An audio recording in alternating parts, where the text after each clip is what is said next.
2025-26 আসরের এলিট আম্পায়ারের তালিকা প্রকাশ করেছে আইসিসি, যেখানে দ্বিতীয়বারের মতো স্থান পেয়েছেন বাংলাদেশের শরফুদ্দৌলা ইবনে শহীদ সৈকত। এছাড়া বাদ পড়েছেন আগের 2 জন আম্পায়ার। অন্যদিকে নতুন করে যুক্ত হয়েছেন আরও 2 জন আম্পায়ার। তারা হলেন দক্ষিণ আফ্রিকার আলাউদ্দিন পালেকার ও ইংল্যান্ডের অ্যালেক্স ওয়ার্ফ।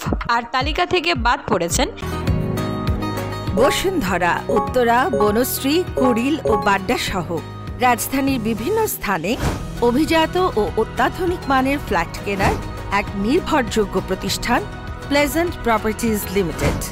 তাই আপনার স্বপ্নের আবাসনের জন্য আজই যোগাযোগ করুন।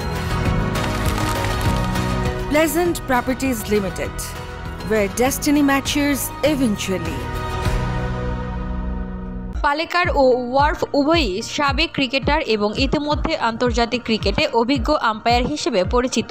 আইসিসি চেয়ারম্যান জয় শাহ নতুন তালিকা প্রকাশ করে বলেন, আমি 2025-26 সালের এলিট আম্পায়ার্স প্যানেল ঘোষণা করতে পেরে আনন্দিত। পাশাপাশি তিনি বাদ পড়া আম্পায়ারদের অবদানের জন্য ধন্যবাদ জানান। VOD Bangla news desk.